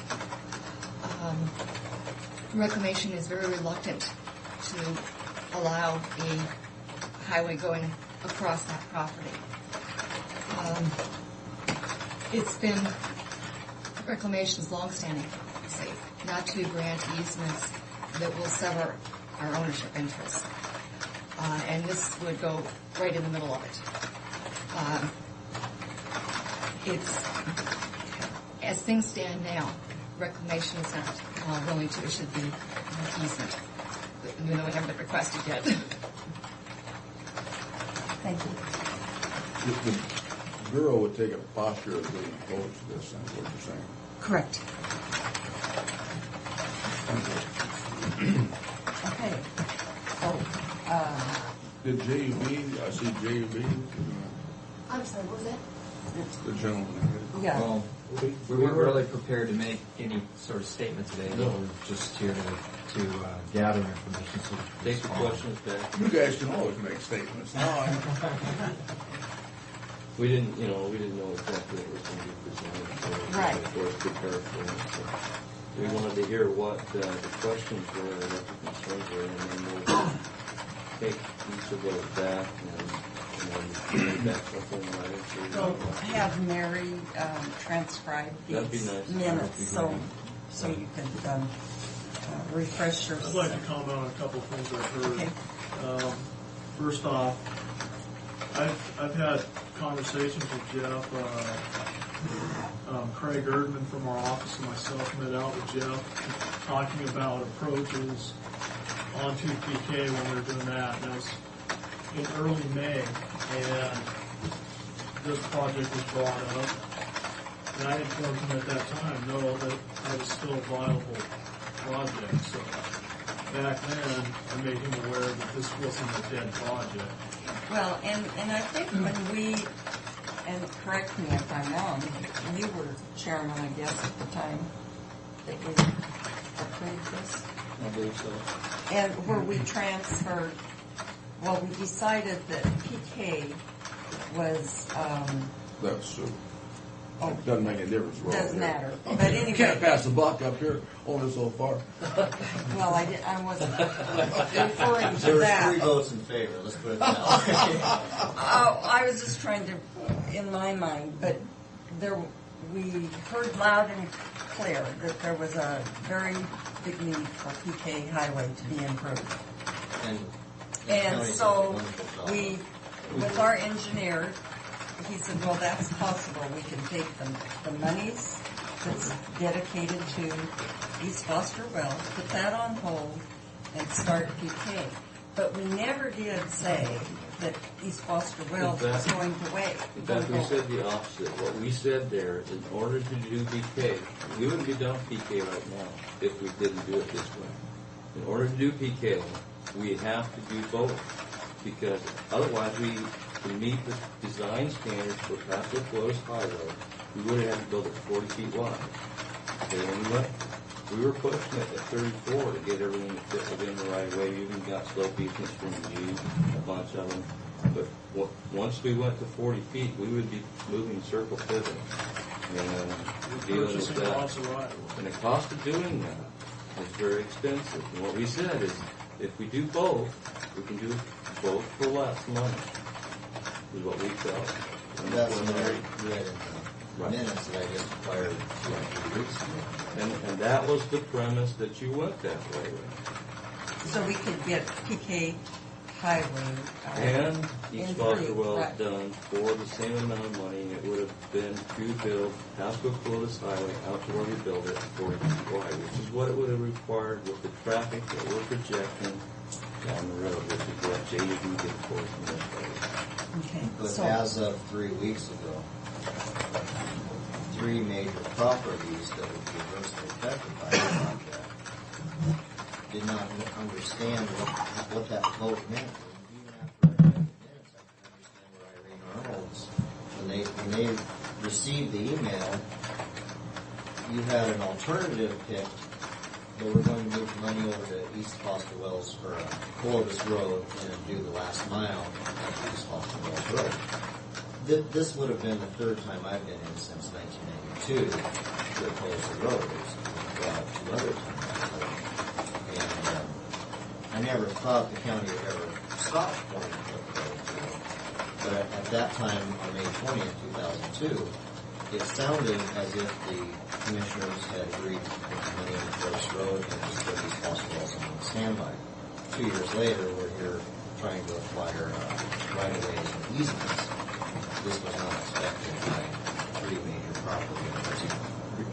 Bureau of Reclamation, South County Irrigation District, was not aware of this even when I contacted. well, anyway, what you're going to take the comments from the irrigation district This is and the Jeff Way, and then we'll respond to them. Can I ask a question on, in the public comments that you received, the people that you talked to, in the open houses and hearings, that alternative 4, it was after a meeting, it must have been just before May 20th, that Bill Middleman commented, instead of curving clear down on the design of alternative 4, Bill mentioned, why not just curve around right at the end of East Foster Wells Road, come straight down the section line, and drop into Smith Canyon. It doesn't dissect Smith Canyon. It doesn't go through operating farmland. It does not go through Irene Arnold's 160-acre piece. And the people that have been in favor of the project, I would think would be satisfied because it would relieve the traffic. Show us again, Jeff. Here's Bill Middleton's farm and Smith Canyon and my farm here. Alternative 4 was shown to the public as coming down around this way, right into Smith Canyon, if not all the way across right there, and then angling clear back across it again. Bill Middleton commented at one of the meetings, why can't it come right around this last circle, right down the section line? Come about down in here, I believe you mentioned, just drop into Smith Canyon. It would never cross Smith Canyon, but I don't know how the Bureau or the South Columbia Irrigation District would feel about that. I know it wouldn't put a road completely across Smith Canyon that way. And I would not oppose something like that. I think that would benefit what the people that have been in favor of the project west of Smith Canyon are complaining about the traffic on Bill Middleton's road. So where are we on the funding being able to do something? Well, that would serve as a local access road then, and the federal funding, I'm afraid we don't have. We'll look at it. That's a question we'll have to. This was a little different than alternative 4. Yeah. A little different than alternative. I remember looking at it, and I've forgotten the conversation because we've had so many. But I do remember this 34 and 40. Now that you bring it back, that was significant. Now, if the Bureau would say on the ground they won't allow us to cross that way, then what happens? Mm-hmm. Well, we feel like we'd meet with them first to find out what their objections are. See if but if those objections were considered or taken care of in our environmental part of it, and see if that meets their requirements or not. But we'll have to do that first. Yeah. So if they would say we can't cross, we'd have a little trouble blocking. Well, you can condemn them if you want. I mean, that's your prerogative. We would still be able to Yeah, we have a condemnation process for everybody, including the other place. We have more power than I thought here. Excuse me. No, I didn't. Yeah, federal government. Under the United States Constitution, Section 4. You're saying that couldn't happen this way? You're saying that's impossible? You cannot condemn federal property. You cannot condemn federal property. You can condemn private property? Correct. That seems really fair, doesn't it? Especially since all three properties involved are opposed to the project. We can't. Well, anyway, we won't get into that discussion. We'll find out about that. Yeah. And, thanks for your comment. I'd like to just want to use this opportunity. I know we're running over on time, just to clear the air. No, we've got. I want to make it very clear that Franklin County nor any of its agents have been out on anybody's private property, surveying or otherwise, without the permission from. I got a call from Mrs. Alden that said that somebody had told her that our staff was actually out trespassing on her property. I just want to set the record clear. I don't know where she got that information from. I have my assumptions. That is not happening. I've probably been the only person in contact with Irene Arnold. Okay. And it is the assessor that is out telling people they are making them believe they are representing Streetman Farms. Do they have legal easement come through Smith Canyon with the main lines? And also saying East Foster Wells Road extension would probably just be a gravel road. Well, who's telling them that? What's Mark? Who was the assessor put on the job for the appraiser? Appraiser. He hadn't even talked to Irene Arnold when Irene called the county. So I talked to Sharon Alden right after that got. Well, I think these are issues. It was Sharon Alden that I spoke with, told her that the appraiser had been in contact with me. At the time, we were not going to allow anybody until we knew what the county's project plans were for this road. I'm just trying to set the record straight that it wasn't from the road department. There's Franklin County, nor none of its agents has trespassed or would ever trespass without without at least verbal, most likely written permission to go out onto their property. That isn't happening. Mrs. Alden was told otherwise. I set the record straight with her. I'm just using this opportunity to set the record straight. I just want to make one comment. I do appreciate the presentations made by everyone today, and they were good presentations. Whether we agree or disagree, that's beside the point. They were good presentations. I want to thank you. And it's good dialogue. You bet. Those were good presentations. So we'll take. Sharon has a letter in there also. Yes. Okay. And I'll see that this is made part of the record for today. But I'm not going to read all the letters into the record. You have plenty of Pardon? Plenty of time to read on that. But I meant read into the record. They will be put in the record. I'll name them though. Sharon Alden and Irene Arnold. Ron Wolf, manager of Zirkle Fruit. Doug Swenson. David R. Colby. flat top branches. And this is another one, this 2 for flat top. And then, this must be yours, Jeff, huh?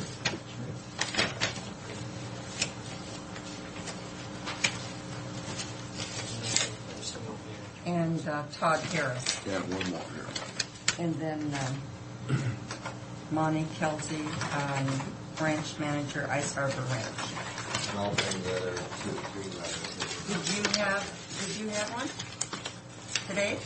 Not today. I'll write one up if I still need the rest statement. Well, Your statement was good. Your statement was good. Okay. All right. So, pardon? Jeff said he's going to bring 2 or 3 more letters in. How do you want those in the record?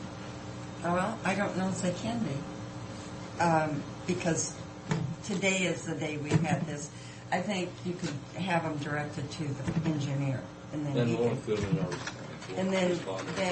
he can present them to us, and we'll do it that way. Because I can't have them part of today's record. Is what I'm trying to say. Well, we can make it part of the response that we're going to give to everything you've raised. They will be part of the record. Yes, one way or the other. Okay, and I thank you for coming in, all of you, and you'll be hearing from the county. I don't know how soon, but fairly soon, right? You got to get with JD and stuff like that. And give the clerk some I time assume to... you've taken some notes on what you need to start responding to, but we'll be working with them and I'll let you know as far as the schedule and what we can get that taken care of. All right, thank you. And you want your maps back, Jack? You might want Would that alternative 4 be something the commissioners would look at if it does end up that I don't it's think we want to responsible? rule anything out. No, we wouldn't rule anything out. Anything out. Okay, well, I'll let you know if you need to. Thank you. All right, you're welcome, and thanks for coming in. When do you send your agenda? When do you need to know? Morning of the 8th. Oh. I mean, it's something that we... And One and all. Thank you. Now we got the power of the city faces out there. Rick, thank you for... I get you all fired up now. Thank you for... Mr. Smith, also known as the rib pitch specialist, Sheriff. You'll never let me live that down, will you? Hey, not often you get something like that I can hold over your head, Rick. Would you mind signing in, please? Oh, sure. Kind of for the... It's for the clerk. We financed Jeff's personal luncheteria, and the guy skipped town on us. Well, hopefully the Cousins deal will turn out a lot better. Yes, we're counting on it. Get a little update on that is that there were 3 contingencies to, I just ran some little maps here to... Is this executive session because it's executive session? Oh, I'm sorry. Would it be considered executive session? Do you think this shouldn't be in the public? Probably because it's a land sale transaction, yes, Yes. I would say so. All right, and we'll be for 15 minutes. Pardon? No, you don't have to. Just don't listen, Tim. Okay. We just don't want the public to keep going, but I don't know about it. Could we take about a 2-minute break? I need to make a phone call. Okay. Could we do that?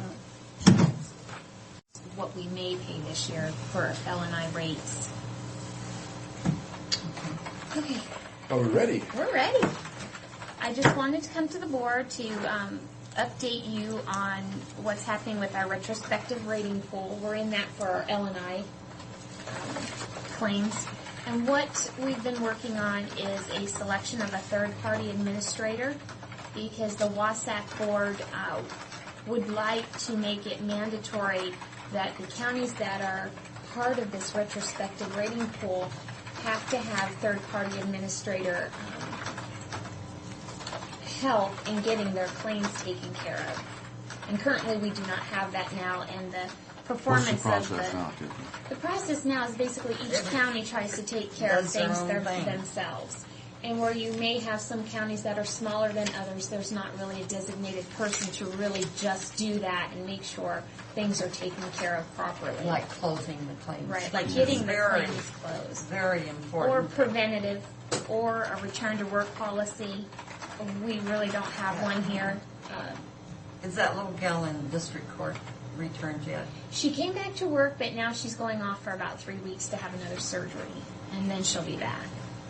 So she has been working, but that surgery that she did have, she was still having a lot of pain, so she's going to go off again.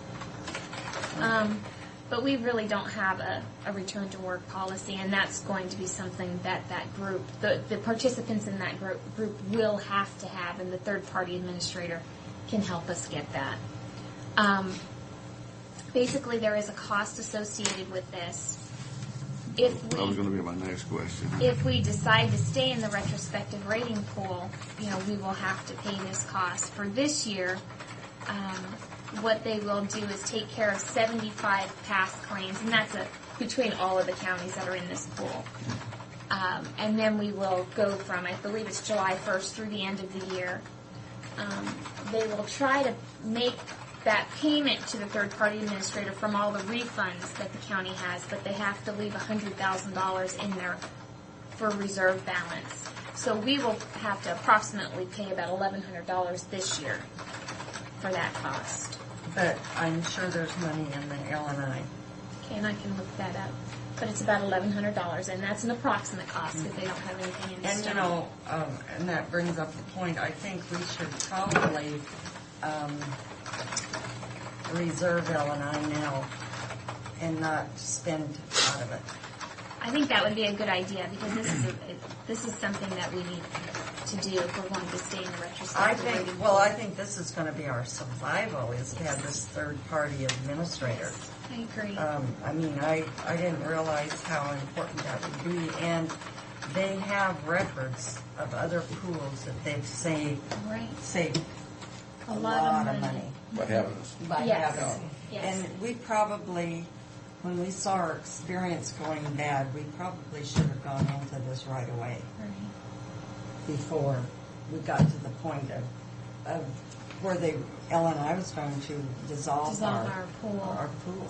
We wouldn't have a choice unless our experience gets better as a pool. Right. I think we're on, I can't think of the Probation. word. Probation. Yeah. We're on probation right now, as our pool status is on probation. So what do you need from us? Well, I right now, I just wanted to let you know that this is something that we'll have to budget for next year if we decide to stay in the pool, because the cost for next year is going to be 6% of what we pay to L&I. And I kind of estimated that out. For the first quarter of this year, our premium was about $77,000 between us and Public Works. So our 6% of that would be the $46.74. And I take it just out of timed L&I that- fund. I times that by 4, so we're looking at maybe $18,000 a year for this third party. But wouldn't Public Works pay part of that $18,000? Well, I'm not sure. That's a board decision. I do know that all of our refund goes into the L&I reserve. That's right. We don't give it back to them. So if there's money in the L&I reserve account, that's what this should come As long from. as the auditor doesn't object to what we're doing. It's not a his and hers or ours and theirs type thing. It's all for running the county. Right. Period. And I think we have to accept it from that. It's not Public Works and it's not ours. No. We put it in there to utilize it to the better advantage For of people everybody, here. and that's for all L&I things. Yeah. But, it may be $18,000 next year, but in the next few years, if our experience gets better and our pool does better, we'll be receiving a refund. We'll be receiving refunds because our pool will be doing very well. At least we'll keep it going, worst case scenario, and that's what's important. So for right now, I just wanted to make you aware that this was happening. Because if we're out of the pool and we pay direct to L&I, we won't ever see a refund, whether our experience is good or not. And we've had good experience. We've had good experience before Corbett. Mm-hmm. Well, and Ralph Burgess. Mm-hmm. Yeah. No, this pool thing is very good. Farm Bureau has a pool too. They have an L&I pool set up. And I think the third-party administrator will help us maybe get our return to work policy in place and more, maybe better management of the claims in-house as far as that. So I just wanted to bring it to your attention. Sounds good. Okay. Now we got the prosecutor. Tiffany. Something specific for you this morning. I didn't know if you had any questions. This will be my last commissioners meeting. We So appreciate your see- support over the years, Sharon. We Thank haven't you. always agreed with you. We've had our ups and downs, but we appreciate your continued effort. Is this your last visit? Yep. This is it. He's gone. He's out of here. You're outta here. I'm past done in a tense. couple days. What was his name again? Yeah. That's that person who wandered through. Hi there. Well, It's nice having you with us. good afternoon. We Good normally- morning. I get tired of getting up early and going to work. From now on, I'm coming to work whenever I feel like We it. normally start at 9, but I don't want to, that's fine. I had big business, I'll tell you what. My There- stockbroker. The only thing I had over the last week, we did have a contract from Dispatch on some radio software, and I think a memo was sent CCD folks as well. As legal department, risk management, we were not able to sign off on that contract, but they may well desire there's other issues that are worth doing it, and they'll have to bring that to you directly. I don't know if you had a chance to get that memo yet or not. No, run that by me. It's two contracts from Dispatch. One of them is to buy some software having to do with running their radios, and the other one is a maintenance agreement for that software. And I had Brian, my junior deputy, write a memo back to Dispatch and CCU folks so you're aware of the issues should it come up, because Dispatch, my understanding from Dispatch is it's crucial, it's an emergency, and we have to have this signed. But my department can't sign off on it for a couple of reasons. Mainly, it's a company based out of Quebec, which is okay, except their contract demands that the choice of, should there be any disagreement on the contract or any dispute, not only is the choice of law French-Canadian law, but the venue is Montreal, and they will not waive on that. And I cannot give you any credible legal advice as to what French-Canadian contract law is. And frankly, the contract has numerous other holes and errors in it that don't make sense, and I can't fill in the blanks with how the legal system would interpret it. That's good to know, because I won't prove it then. Well, I mean, and like I said, there may be good reasons why we should ignore the legal department's concerns, but I want to make sure you're aware that we weren't just trying to cause a problem, but I simply can't give you credible legal advice as to what that contract would mean. Seems like there'd be someplace in the United States that they could get. And I'll leave that for them to bring to you, whether they can or can't find alternate vendors. I know anyhow, that'll be coming through, I'm sure, at some point, and I may not be here to explain it any further, but at least you'll have the memo that Brian did write, so. And other than that, I assume Steve will be the designated person to meet with you instead of me, but that's his decision. Let me ask you a question before Yes. you leave. On the language that we talked about putting into our split on that last paragraph between Benton and Franklin County Juvenile. Oh, the juvenile, okay, yes. Now, we're totally agreed on that language. The split we didn't argue with. It was the language, what it referred to in there. I think so. Frankly, the last I heard of that, I sent the contracts I had back to Sharon Paradis. There was some issue that needed to be resolved that I think probably was a minor issue that may or may not already be resolved. I have not seen them come back. I would expect she would either be bringing those to you or... We agreed with it. Oh, and maybe they've already been The signed. last thing that happened here was they were going to Benton County Board on June 14th, and you weren't going to do anything else until after they... But we agreed with our end of it, the way it was written this All the last time. substantive issues that I've seen, we were in agreement with. So, Because we had redone that last paragraph that made sense. Exactly. And they sent it over here and signed it, and it didn't make sense. I haven't seen it in the last week or so, so I guess if there's been recent changes, I don't know. But the substantive issues, I know were done. The actual way to divide the money up. Sharon said argument on that. That Ryan Brown and she were going to go to the board, and because he agreed with the language. Ryan did the way it was done. Yeah, The way we fixed it. Because when they I first mean, sent they it, worked. Didn't you work together on it? The last draft I saw, all the issues we worked out together were clarified. One of the issues that may have come up, and I guess I don't know, I don't know if big new issues. The last version had combined both the what do you call it, the facilities and yes, and that's we're going to separate. Yeah, and each paragraph was independently accurate, but as I pointed out, there may be reasons in the future you don't want those necessarily tied in the same resolution, but it's not a big deal either way, but it might be safer to have them separated. So I think that was what was going to, they were going to re-separate those out, but independently, the language would be the same. So just make it two different resolutions. Anything else? No. Nothing else. All right, I'll leave you with all the good news here then. Okay, well, thank you, Darren. Mr. Merton. Oh, there. Executive session regarding litigation. Bye, Darren. Bye, Darren. Good morning. But he did a nice job. Very nice job. He's so sincere. He is, and I'm real sorry to see Jennifer on the bench. I really appreciated her on the bench. Yeah. She was a good judge, and I hope Cameron's going to do as well. Yeah. He's been a name around this country for a long time, you know. Oh, yeah. He was a sports name, you know, back. Well, his dad, CJ, is just a tremendous man and has Yeah. been involved in I'm the just a little community. concerned about his criminal, experience. There You know, is not much there.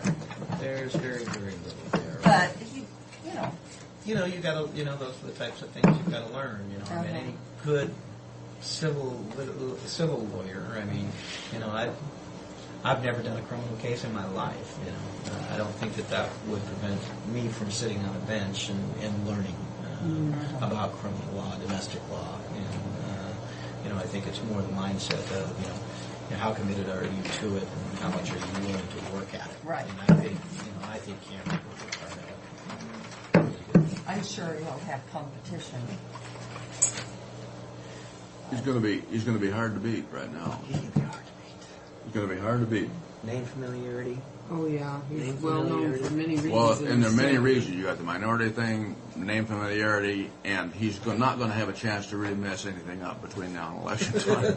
really, if he would, he won't. We need to do that before we adjourn. Okay. Well, thanks thank again. Thanks, you. Chris. Bye. All right, bye. I move approval of Commissioner meeting records for June 2nd, June 7, and June 14. I'll second that motion. I'm glad to have you with us, Commissioner, and I hope that the hours today weren't a little strenuous on you, but that's if we can adjust They were more those. strenuous than you would ever think. So there. We I can would have adjust. much rather been with you two. Oh, and by the way, I do have gifts. Here are cigarettes from Montana for those of us who don't smoke. Candy. What about those of us who don't even eat candy, Well, I don't know. Sue, did I tell you you're on the top of the list For what? for the grand prize? Did we vote on these? Yes. Or did we say aye? Aye. Sue, I have Okay, all in favor? What are you selling